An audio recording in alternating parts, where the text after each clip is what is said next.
Judge Martinez's gavel slammed the bench like a gunshot. Mr. Holbrook, the court hereby awards you full permanent ownership of the $180,000 luxury residential addition built without permission on your property, plus $47,000 in attorney fees and court costs, payable immediately by the defendants. Dead silence. Then Richard Pemberton, my smug HOA president, turned the color of printer paper.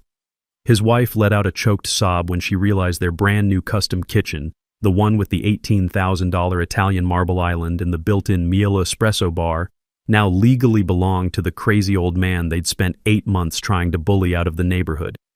The court clerk stamped my updated deed. Thunk. The sound hit harder than the gavel. Pemberton tried to stand. His knees buckled. He collapsed straight to the floor, right between the tables, gasping like a fish while his lawyer frantically fanned him with a legal folder. His wife was screaming my name through hysterical tears as if I were the villain here. 8 months of fake violations, threats, and lies ended with me owning their dream addition and them owing me a check most people don't make in a year. Turns out the quickest way to get a free luxury kitchen remodel is to let your HOA president teach you a lesson about property lines. I walked out smiling, keys to their masterpiece already in my hand. 6 months ago, I thought retirement meant peace and quiet. After Linda died from cancer and I'd spent 30 years surveying property lines for Metro County, dealing with boundary disputes between neighbors who acted like kindergartners, Willowbrook Estates looked like paradise. Manicured lawns, identical mailboxes, HOA brochure promising maintaining property values through rigorous community standards. What could possibly go wrong? The moving truck pulled away on a Tuesday morning in March. I was 61 years old, officially done with measuring other people's problems, ready for a simple life. Maybe grow some vegetables, read mystery novels without my phone buzzing at dawn about fence disputes, fix things around the house at my own pace. My surveying equipment went into the garage. Old habits die hard, and I still took occasional consulting jobs when property lawyers needed expert witnesses. 30 years of experience doesn't just disappear because you retire. The equipment was organized, professional, nothing commercial about it. 3 days later, she appeared. Janet Pemberton materialized at my driveway like a HOA horror story. Blonde highlights that cost more than my monthly groceries, designer yoga pants, clipboard clutched like a weapon of suburban destruction. "Excuse me," she said, not excusing anything. "I'm Janet Pemberton, HOA secretary. My husband Richard is the president. We need to discuss your storage violation." I looked at my garage. I looked at my 2 tool cabinets, surveying equipment on proper shelves, Linda's garden supplies neatly boxed, everything visible but organized. "What storage violation?" She clicked her pen, click, and scribbled something. "Section 12.3 of Community Guidelines. Professional equipment must be concealed from street view. You have 7 days to remedy this or face $50 daily fines." She handed me a photocopied notice, not even official letterhead, and strutted away like she'd just solved world hunger. I stood there holding this piece of paper, thinking about Linda. She would have laughed until she cried.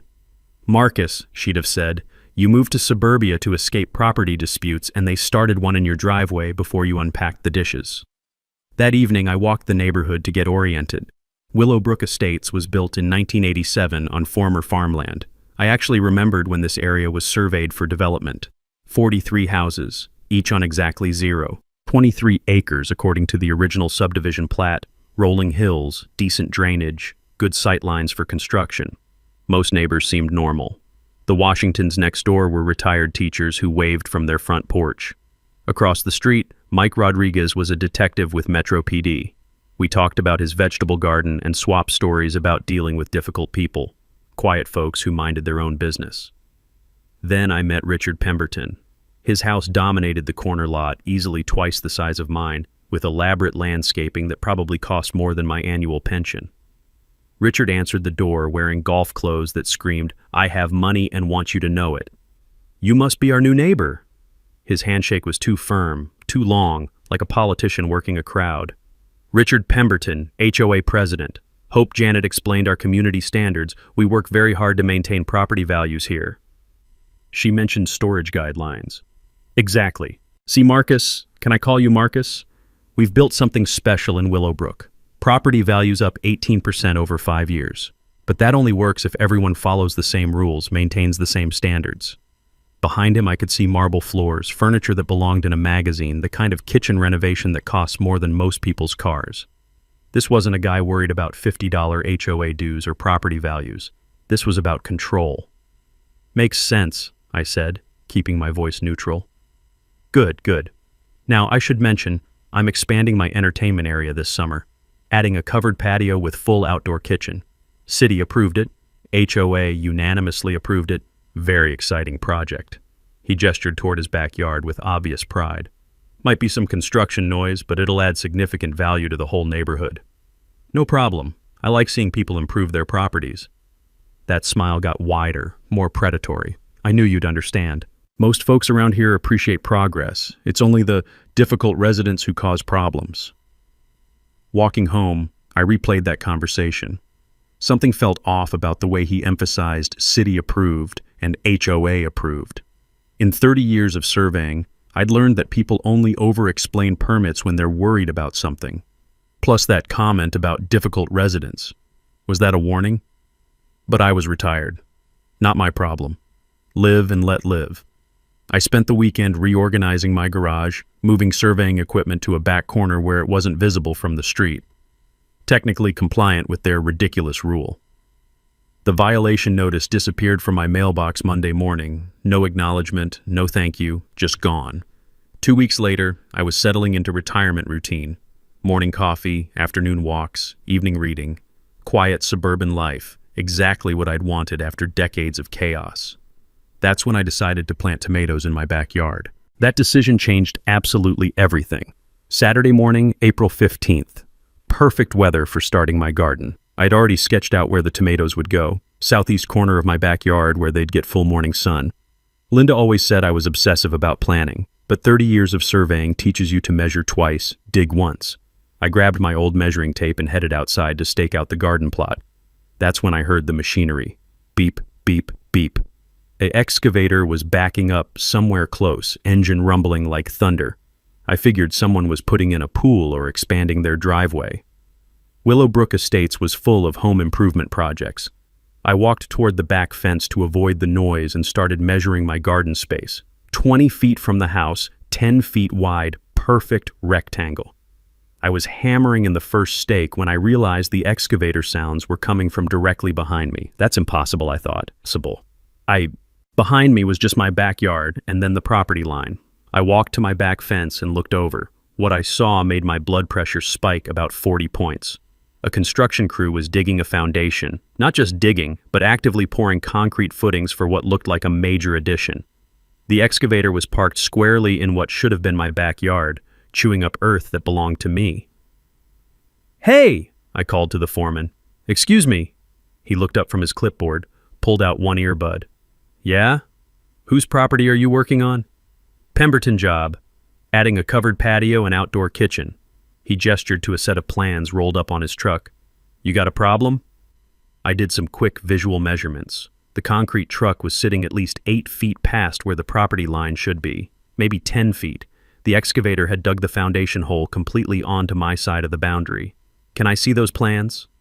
The foreman shrugged and unrolled them. Sure enough, Pemberton Residence, Outdoor Entertainment Addition. But the dimensions showed the addition extending 24 feet from the existing house foundation. If Pemberton's house sat where I thought it did, that would put 12 feet of his new structure on my property. "This foundation you're digging," I said carefully, "how far does it extend from the house?" 24 feet, like the plans show. Why?" My hands were shaking slightly, not from anger, not yet, but from the professional shock of seeing a boundary violation this blatant. "Because you're building on my land." The foreman looked at me like I'd announced I was from Mars. "Buddy, we got permits. City approved everything. HOA signed off. You got a problem? Take it up with the homeowner." That's when I knew this wasn't an accident. I walked straight to Pemberton's front door and rang the bell. Ding dong! Through the frosted glass I could see movement, hear muffled voices. Janet answered, looking annoyed at the interruption. "Marcus, what brings you by on a Saturday?" "Need to speak with Richard about his construction project," she called over her shoulder. "Honey, the neighbor wants to talk about your patio." Richard appeared, still in golf clothes, holding a Bloody Mary with extra celery. weekend relaxation mode. His smile was practiced, political. Marcus, exciting day, right? Finally breaking ground on the entertainment area. Going to be spectacular. 1,200 square feet of covered space, full outdoor kitchen, built-in grill station. Really going to boost the whole neighborhood's property values. Richard, I think there might be a boundary issue. His smile flickered for exactly 1 second. Then it returned, brighter and more condescending. Boundary issue? Marcus, I appreciate your concern, but everything's been professionally surveyed. City Planning Department reviewed the entire project. HOA Architectural Committee gave unanimous approval. He took a sip of his drink. Trust me, we crossed every T and dotted every I. The construction crew is digging on my property. Well now, that's quite an accusation. His voice stayed friendly, but something cold entered his eyes. You know, Marcus, property lines can be confusing for people who aren't familiar with development regulations. What looks like encroachment to an untrained eye is often just standard setback measurements. Janet stepped closer to her husband. Richard works very closely with the City Planning Office. He's on the Zoning Review Board, the Architectural Standards Committee. He knows exactly where property lines are. The way she said it, like I was some confused old man who didn't understand how things worked. I surveyed properties for 30 years, I said quietly. Different era, different standards, Richard replied, waving his hand dismissively. Modern development has much more sophisticated measurement techniques. Plus, HOA covenants can supersede individual property interpretations when it benefits the community. That sentence hit me like a slap. HOA covenants superseding property rights? That's not how property law works. That's not how any of this works. Richard, property lines aren't interpretations. They're legal boundaries. Marcus, his smile turned pitying. I understand you're trying to be helpful, but questioning city-approved construction projects can create unnecessary complications for everyone involved. Sometimes it's better to trust the professionals and let progress happen. The threat was subtle but clear. Challenge this, and there would be consequences. I nodded politely and walked away. But my mind was already working. Monday morning, I was in my garage by 7 a.m. pulling out equipment I hadn't touched in 6 months. My Trimble GPS unit, still in its protective case. Steel survey stakes, orange flagging tape, the 300-foot measuring chain I'd used for boundary disputes across 3 counties. Time to do this properly. Professional land surveying isn't guesswork. It's math, GPS coordinates, and legal descriptions that hold up in court. After 30 years, I could run a boundary survey in my sleep. First step, find the original survey markers for my lot. Every subdivided property has iron pins driven into the ground at the corners, usually buried under years of landscaping, but they're always there. I started at my front corner, sweeping with a metal detector until I heard that familiar beep, beep, beep, dug down 8 inches and found the iron pin exactly where the 1987 subdivision plat said it would be. Got you. Corner 2, southeast edge of my property. Another iron pin, this one partially exposed by erosion. I marked it with flagging tape and took GPS readings with my Trimble unit, accurate to within 3 inches. Corner 3, back of my lot, where it should meet Pemberton's property line. This is where things got interesting. According to the county records, my property ran 150 feet deep from the street. I measured from my front pin, 148 feet, 149 feet, 150 feet exactly. Drove a temporary stake and took GPS coordinates. Then I looked at Pemberton's construction project. The concrete foundation they'd poured Saturday was sitting 12 feet past my survey stake, 12 full feet onto my property. His outdoor entertainment area wasn't close to the property line. It was completely across it. But that wasn't the worst part. I walked the full boundary between our lots, measuring and marking every 20 feet. What I discovered made my hands shake with professional outrage. Pemberton's addition wasn't just encroaching on my land, it was designed to encroach. The architectural plans clearly showed a 24-foot extension from his house foundation. But his house sat only 12 feet from the actual property line. He knew. He had to know. I spent 3 hours documenting everything. GPS coordinates, digital photographs, measurements cross-referenced with the original subdivision plat. By noon, I had enough evidence to stop this project cold. That's when Detective Rodriguez walked over from across the street. Marcus, what's all the surveying equipment about? You working again? Boundary dispute, neighbors building on my property. Mike looked at the stakes, the foundation, the obvious encroachment. 20 years in law enforcement teaches you to recognize when something's not right. Jesus, that's not even close. How much are we talking? 12 feet deep, 24 feet wide, about 288 square feet of my land. What's that worth? I did quick math.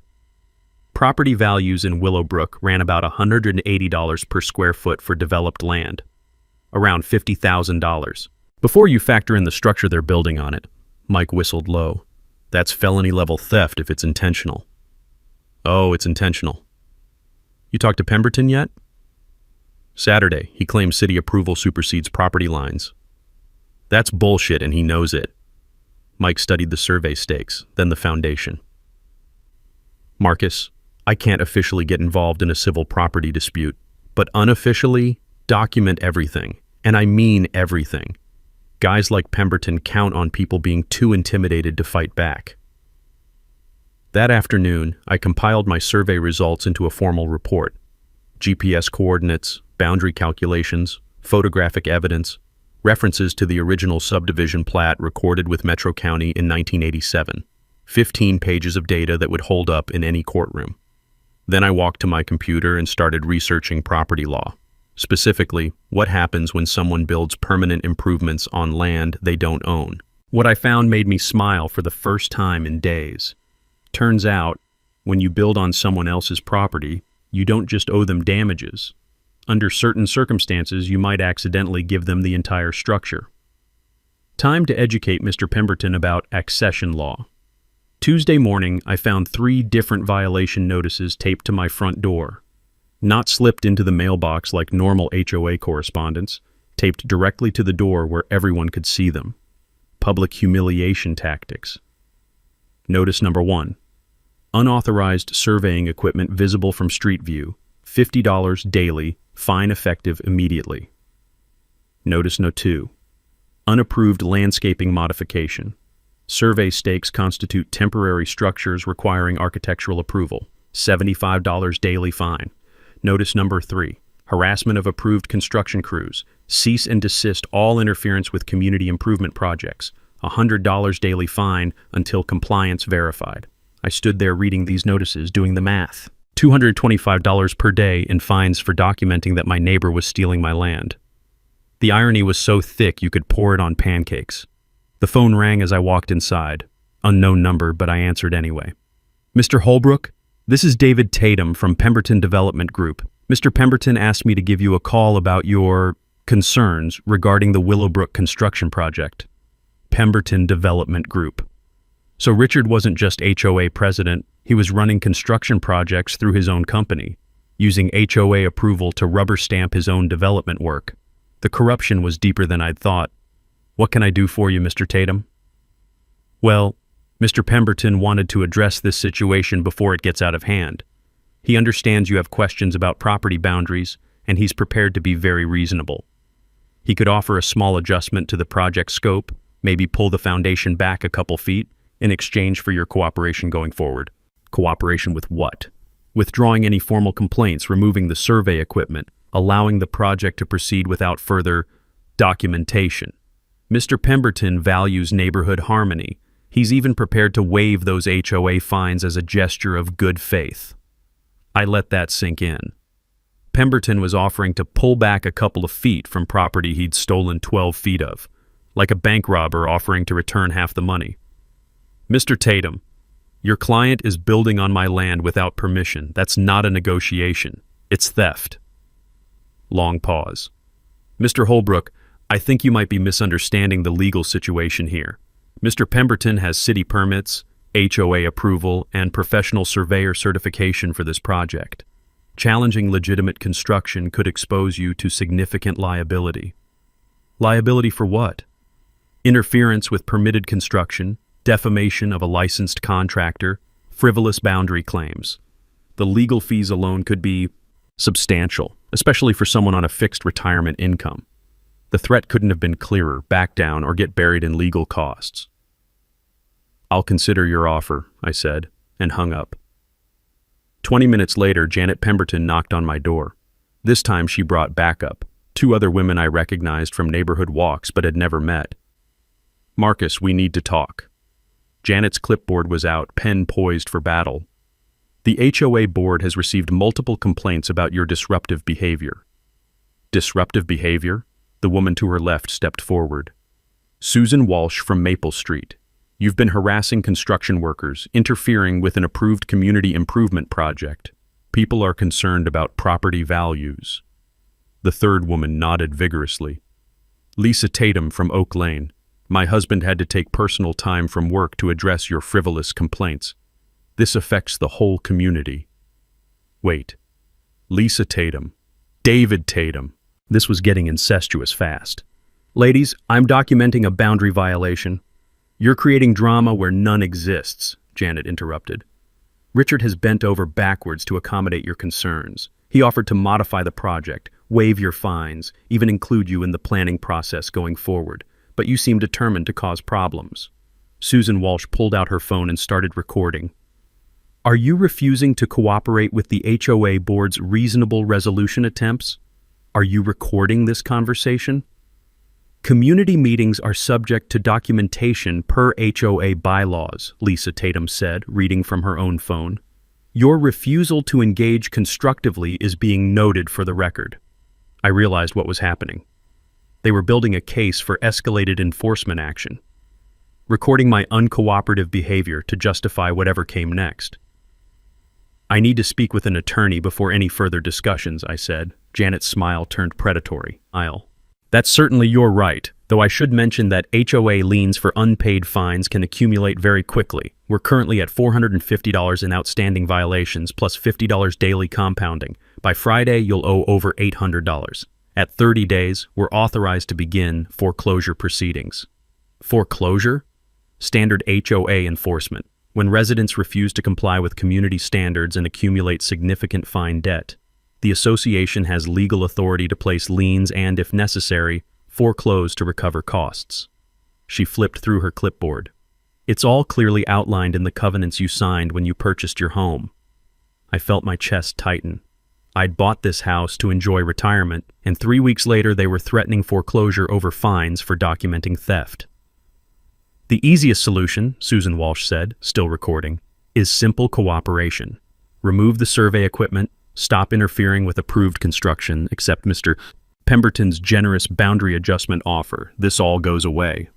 What about the 12 feet of my property he's already built on?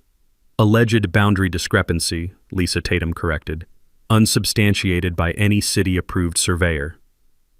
After they left, I sat at my kitchen table staring at those violation notices.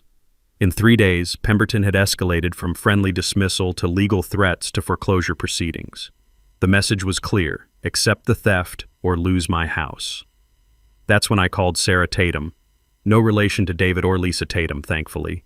Sarah was a property attorney I'd worked with on boundary disputes over the years. Time to lawyer up.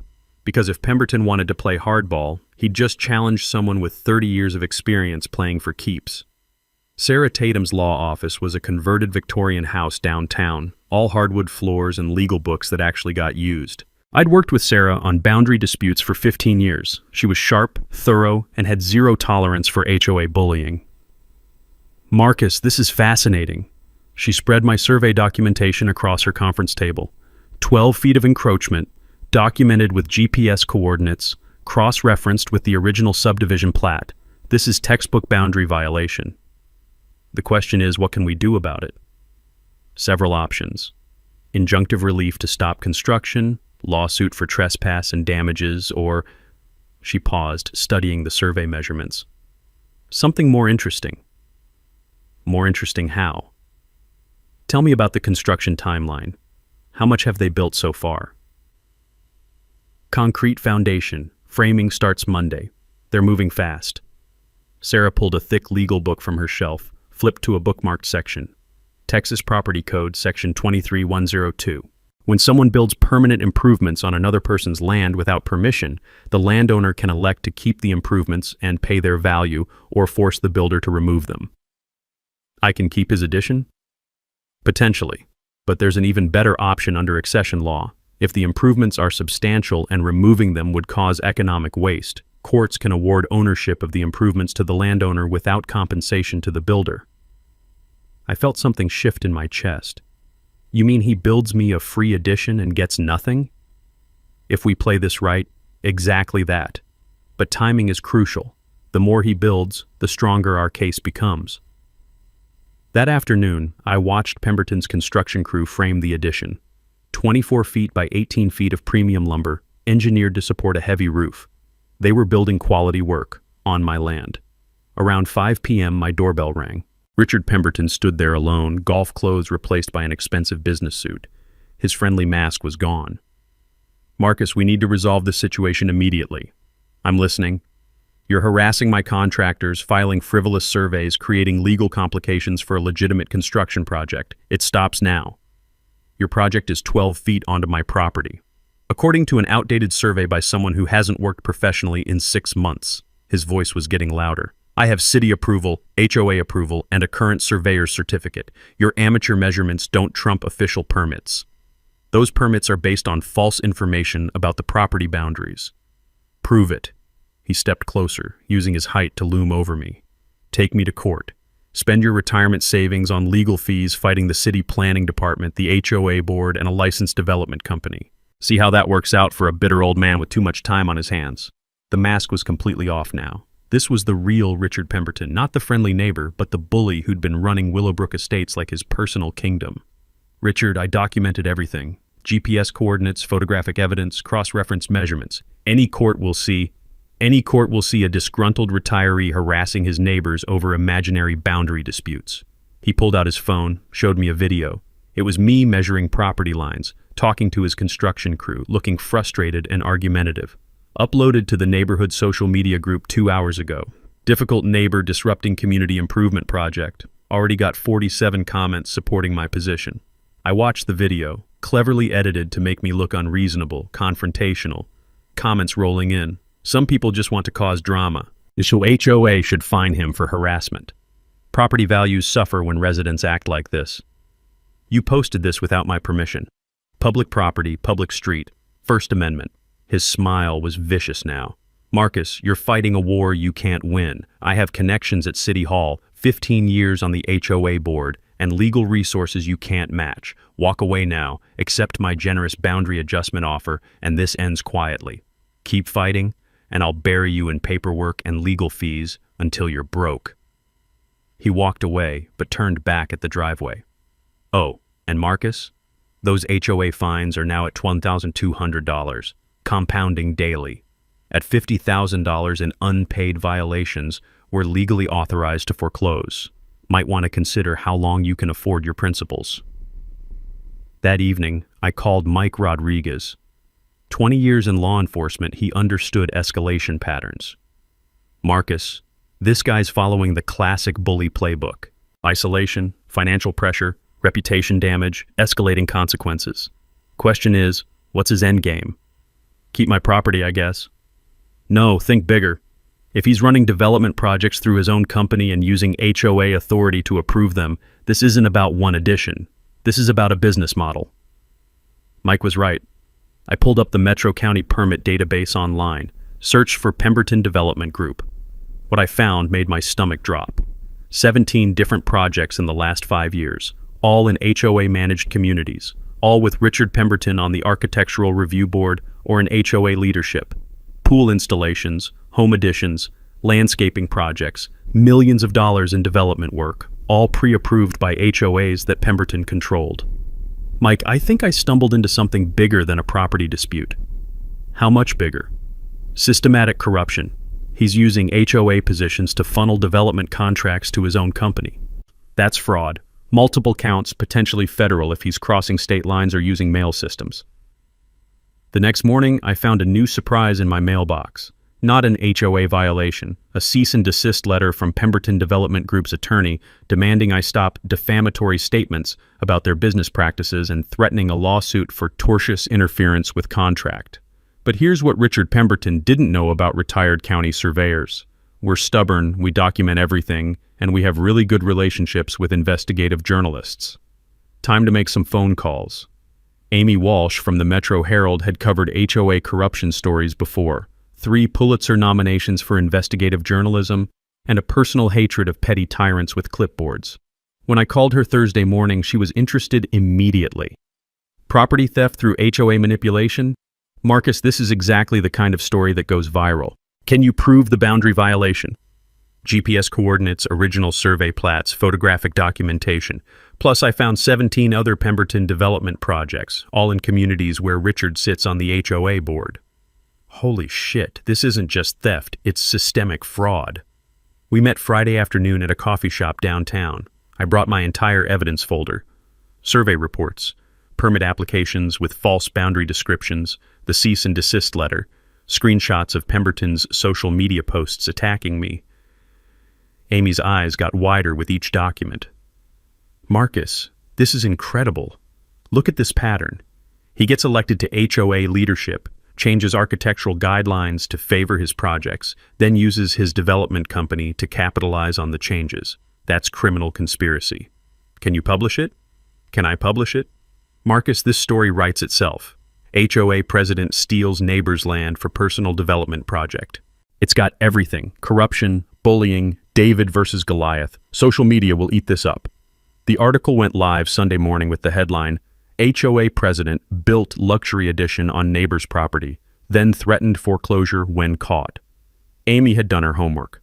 Photos of the encroachment with clear measurement markers, copies of the threatening HOA violation notices, screenshots of Pemberton's social media posts, a sidebar explaining property law and homeowner rights. Most damaging, a list of all 17 Pemberton development projects, with dates showing when Richard joined each HOA board. The story exploded. By noon, it had 15,000 shares on Facebook. The neighborhood social media group where Pemberton had posted his edited video of me was flooded with comments supporting my position. This is why I hate HOAs. Property theft should be prosecuted criminally. Someone needs to investigate all his other projects. My phone started ringing. Neighbors I'd never met, calling to apologize for believing Pemberton's version. 3 other Willowbrook residents admitted they'd had boundary disputes with HOA-approved projects but were too intimidated to fight. The Washingtons from next door knocked on my door Sunday evening. Marcus, we owe you an apology. We saw Richard's video and thought you were just being difficult. But after reading that newspaper article, Mrs. Washington shook her head. We measured our own property line where it meets the Pemberton's new fence from last year. It's 4 feet onto our land. 4 feet? Richard told us the fence was replacement, same location as the old one. We trusted him because he's HOA president. Now we realize he moved it when he thought we wouldn't notice. Mr. Washington handed me a folder. We documented everything this weekend. Photos, measurements, property records. Would your lawyer be interested? Monday morning brought more phone calls. A reporter from Channel 8 News wanted to interview me.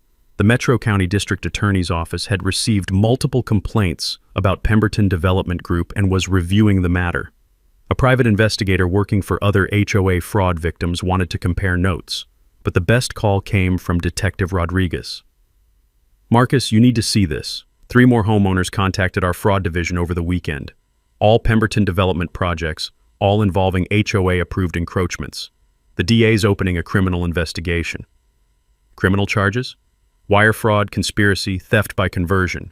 If this pattern holds across multiple communities, we're looking at federal charges. You just brought down a criminal enterprise. That afternoon, Richard Pemberton's addition was half finished. Roof trusses up, electrical rough incomplete. Beautiful work that was about to become evidence in a criminal case. But I wasn't done yet. Sarah Tatum had filed our legal response, and it was going to change everything. Sarah Tatum called me Tuesday morning, and I could hear the excitement in her voice. Marcus, I've been researching accession law all weekend. What Pemberton's done isn't just trespass. It's the legal equivalent of gift wrapping his addition and handing you the deed. Explain that again? Texas property code is very clear about improvements built on someone else's land. If the improvements are substantial, permanent, and removing them would cause economic waste, the landowner can elect to keep them, no compensation to the builder. I drove to her office immediately. Sarah had law books spread across every surface, yellow sticky notes marking relevant cases. Here's the precedent. Johnson v. Riverside HOA 2019. Almost identical facts. HOA president approved construction that encroached on neighbor's property. Court awarded the entire structure to the landowner, valued at $145,000. Builder got nothing. Pemberton's addition is worth more than that. Current construction value is about $180,000, yes. But here's the beautiful part. We're not suing for damages or asking him to move the structure. We're filing a claim for legal ownership of the entire addition. She showed me the legal filing. Petition for quiet title and award of improvements under doctrine of accession. Sarah, can we actually win this? Marcus, we've already won. The law is crystal clear, the boundary violation is documented with GPS precision, and Pemberton built permanent improvements knowing he was on your land. Any judge who understands property law will award you ownership. What about his permits and HOA approval? Irrelevant. You can't permit someone to build on land you don't own. The city approvals are based on false boundary information that Pemberton provided. The HOA approval is meaningless because HOAs can't authorize trespass. We filed the petition Wednesday morning. Sarah hand-delivered copies to Pemberton's attorney and the construction company. I wanted them to know exactly what was coming. The reaction was immediate. Pemberton called my house at 8 p.m., screaming so loud I had to hold the phone away from my ear. "You cannot steal my addition. I have $180,000 invested in that project. Richard, you built it on my land without permission. Texas law is very clear about the consequences. This is extortion. Theft. I'll have you arrested." Actually, the theft was when you built on my property. I'm just claiming what's legally mine under accession doctrine. Accession doctrine? You can't just make up legal terms? I read him the relevant statute. When improvements are made to real property by one who is not the owner thereof, the owner of the property may elect to acquire ownership of such improvements. Long silence. Then, this is insane. No court would award you my addition. Johnson versus Riverside HOA says otherwise. 2019 case. Almost identical facts. Builder lost everything. Another silence, longer this time. When he spoke again, his voice was different, calculating instead of angry. "What do you want, Marcus?" "Nothing. I want exactly what the law says I'm entitled to. Ownership of improvements built on my property. Be reasonable. I'll pay you for the land value. Fair market price plus damages. We can resolve this without involving the courts."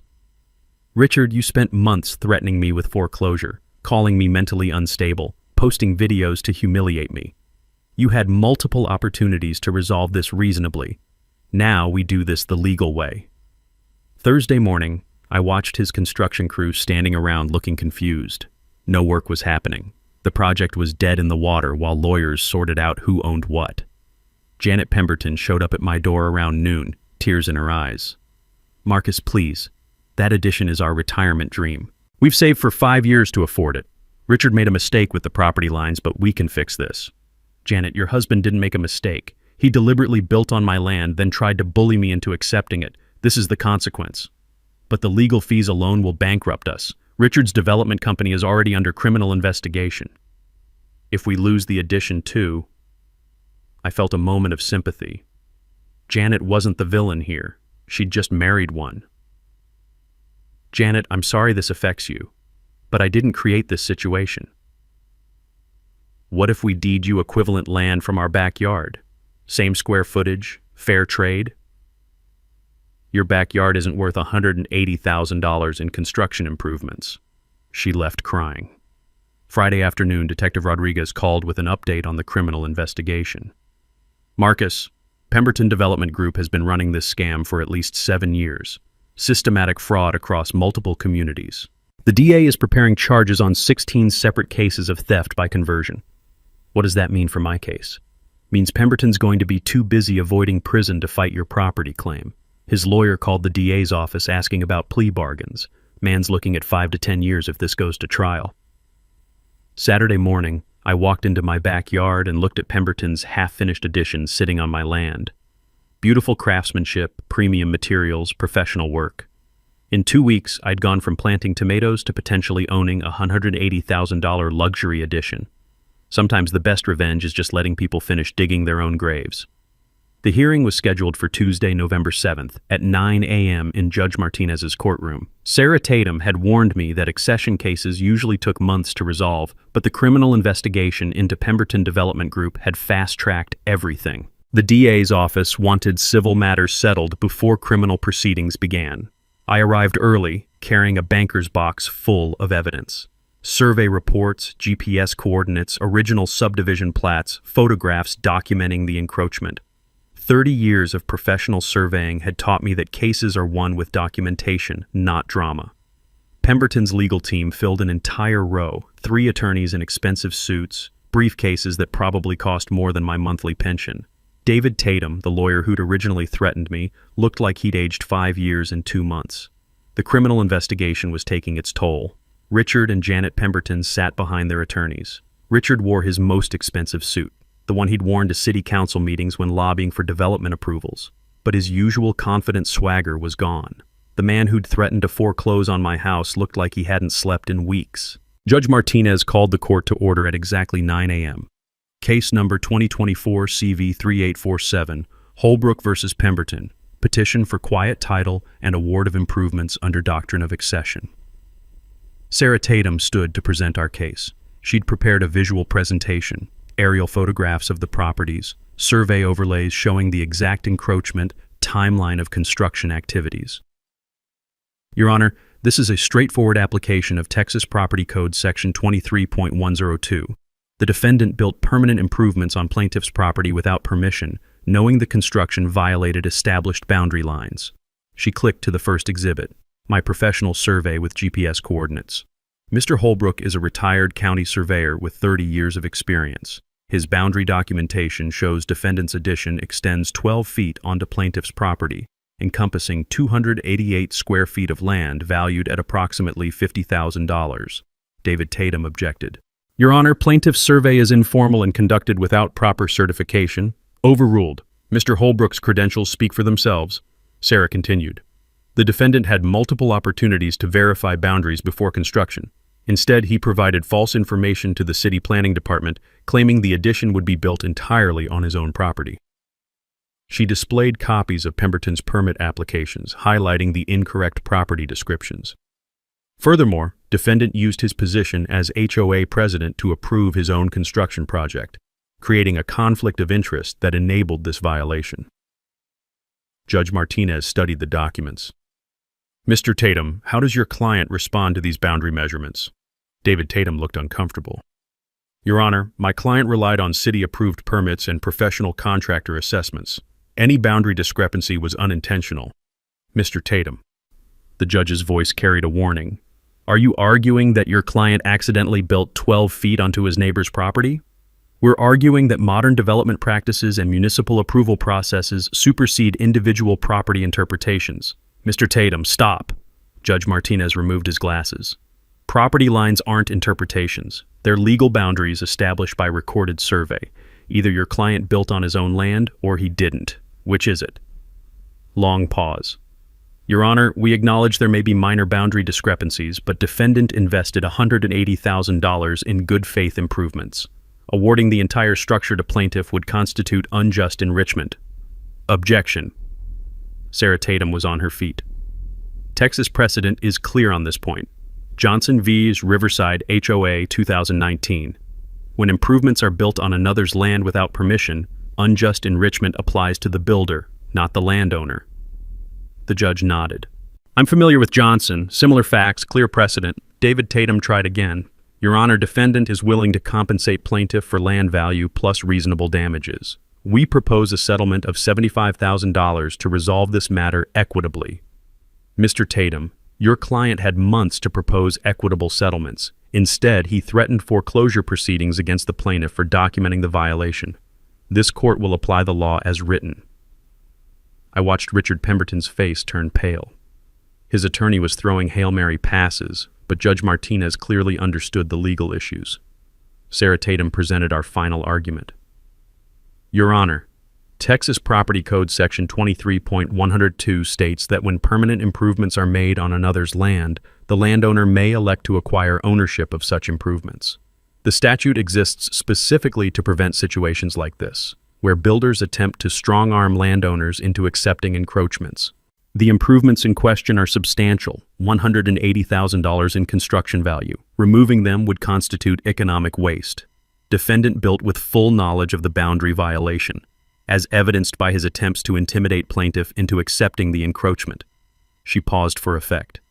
Plaintiff elects to acquire ownership of the improvements under accession doctrine. Judge Martinez reviewed his notes for several minutes. The courtroom was dead silent except for the scratch of his pen and the nervous shuffle of Pemberton's legal team. Finally, he looked up. This case presents a clear application of well-established property law. The evidence shows defendant built permanent improvements 12 feet onto plaintiff's property without permission. The boundary violation is documented with professional precision. Defendant's permits are based on false property descriptions that he provided to municipal authorities. Richard Pemberton gripped the table in front of him.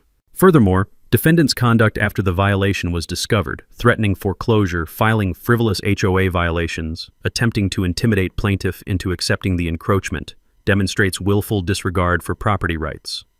The judge paused, looking directly at Pemberton. Texas law provides clear remedies for this situation. Property Code Section 23.102 allows landowners to acquire improvements built on their land without permission. Johnson v. Riverside HOA provides directly applicable precedent. Janet Pemberton started crying quietly. Therefore, this court awards plaintiff Marcus Holbrook full ownership of the residential addition constructed on his property, including all fixtures, improvements, and attached structures. Current construction value is stipulated at $180,000. The gavel hadn't fallen yet, but I could see David Tatum frantically writing notes. Additionally, defendant shall pay plaintiff's attorney fees and court costs in the amount of $47,000, as provided under Property Code Section 5.062 for successful boundary dispute litigation. The gavel hit the bench like a gunshot. Mr. Holbrook, you are hereby awarded full permanent ownership of the $180,000 luxury residential addition built without permission on your property, plus $47,000 in attorney fees and court costs payable immediately by the defendants. Dead silence. Then Richard Pemberton turned the color of printer paper. His wife let out a choked sob when she realized their brand-new custom kitchen, the one with the $18,000 Italian marble island and the built-in Mealy espresso bar, now legally belonged to the crazy old man they'd spent 8 months trying to bully out of the neighborhood. The court clerk stamped my updated deed. Thunk. The sound hit harder than the gavel. Pemberton tried to stand. His knees buckled. He collapsed straight to the floor, right between the tables, gasping like a fish while his lawyer frantically fanned him with a legal folder. His wife was screaming my name through hysterical tears, as if I were the villain here. 8 months of fake violations, threats, and lies ended with me owning their dream addition and them owing me a check most people don't make in a year. Turns out the quickest way to get a free luxury kitchen remodel is to let your HOA president teach you a lesson about property lines. I walked out smiling, keys to their masterpiece already in my hand. 3 weeks after the court ruling, I stood in what was now legally my addition, watching contractors install the finishing touches. Premium hardwood floors, custom cabinetry, stainless steel appliances that cost more than my first car. Richard Pemberton had built me the retirement gift I never knew I wanted. But keeping a $180,000 addition as a trophy felt wrong. Linda always said the best victories are the ones that help other people. That's when I got the idea. I called a community meeting for Saturday afternoon, not an HOA meeting, but a real neighborhood gathering in my backyard. 23 families showed up, including the Washingtons, Detective Rodriguez, and several residents I'd never met who'd been following the story through Amy Walsh's newspaper coverage.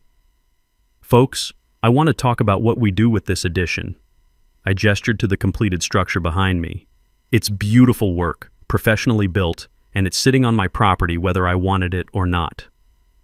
Mrs. Washington raised her hand. Marcus, you earned that addition. Richard Pemberton tried to steal your land and bully you into accepting it. That's true.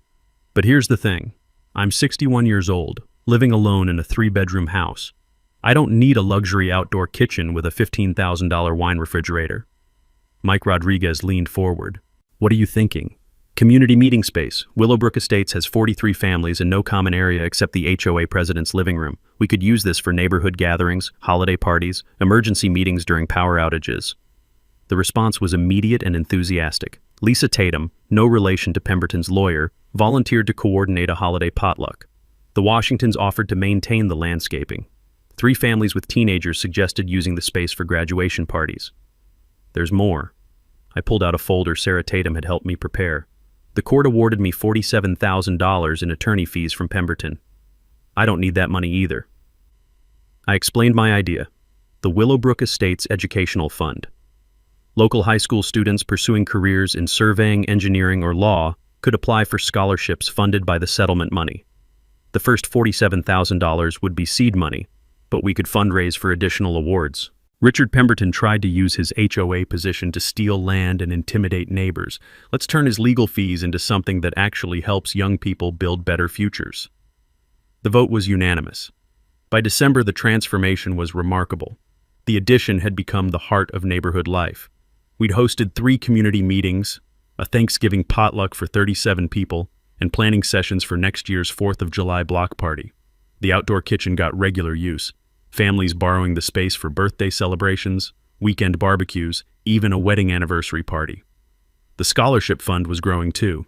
Amy Walsh's follow-up articles about the community transformation had brought donations from across Metro County.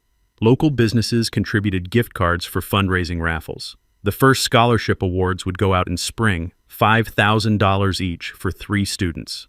Richard Pemberton had resigned from the HOA board the day after the court ruling. A criminal plea agreement kept him out of prison, but his development company was finished. The house next door went up for sale in January. Apparently, the Pembertons were relocating somewhere their reputation hadn't preceded them. Janet Pemberton stopped by one afternoon in February, looking exhausted, but no longer hostile. "Marcus, I owe you an apology. I knew Richard was cutting corners on some projects, but I didn't realize how bad it was until the DA showed us the evidence." "Janet, I'm sorry this affected your family." "You have nothing to apologize for. Richard made his choices." She looked at the addition, now decorated with community meeting schedules and scholarship fund information. "I'm glad something good came out of this mess." The new HOA board was a different animal entirely. Detective Rodriguez agreed to serve as president. Nobody was going to try corruption schemes on a cop. Mrs. Washington became secretary. The first new policy eliminated conflict of interest approvals and required independent surveying for any construction project within 10 feet of property boundaries. Spring brought the first scholarship awards. 3 local students received $5,000 each.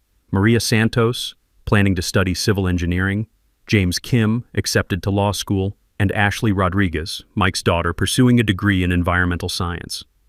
The ceremony was held in the addition with the whole neighborhood attending. Watching those kids accept scholarships funded by their community felt better than any legal victory. 6 months ago, I'd been a retired surveyor trying to plant tomatoes. Richard Pemberton's greed and arrogance had turned that simple goal into a legal war. But sometimes the best revenge isn't destroying your enemy, it's building something beautiful on the ruins of their schemes. The addition still had that wine refrigerator Richard had been so proud of. We used it to store sodas for community meetings and sparkling cider for scholarship celebrations. Every time I opened it, I smiled. Turns out stolen land makes excellent foundation for legitimate community building. 1 year later, I was back in my garden planting tomatoes, the same project that started this whole adventure. But now I had help. The Willowbrook Estates community garden had grown into a neighborhood tradition, with families contributing vegetables that we shared through the addition's outdoor kitchen. Richard Pemberton was ancient history. The new owners of his house were a young couple with twin toddlers who actually waved when they saw neighbors. The contrast was remarkable. The scholarship fund had awarded $25,000 to 8 students over 2 semesters. Maria Santos sent updates from engineering school. James Kim was clerking for a property law firm, planning to specialize in HOA disputes. Ashley Rodriguez was designing sustainable communities for her senior project. But the real victory was subtler. Willowbrook Estates had transformed from a place where one bully controlled 43 families into an actual community where neighbors knew each other's names.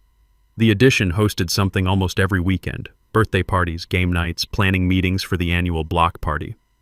Detective Rodriguez, still HOA president, had instituted monthly coffee and complaints sessions where residents could discuss issues without formal proceedings or violation notices. Amazing how many problems disappeared when people talked instead of threatening each other. Every morning I walked past the addition and remembered Richard Pemberton's threat. Trust the professionals and let progress happen. He was right about progress, just wrong about who would benefit from it. Sometimes the best way to stop a bully is to let them build your victory for you. Have you ever dealt with HOA overreach or boundary disputes? Share your story below. You might be surprised what legal options you have. Thanks for hanging out with us on HOA Stories, where the HOA Karens meet their match. If this story had you cheering or cringing, go ahead and like the video, drop a comment with your reaction, and hit subscribe so you're ready for the next wild HOA tale.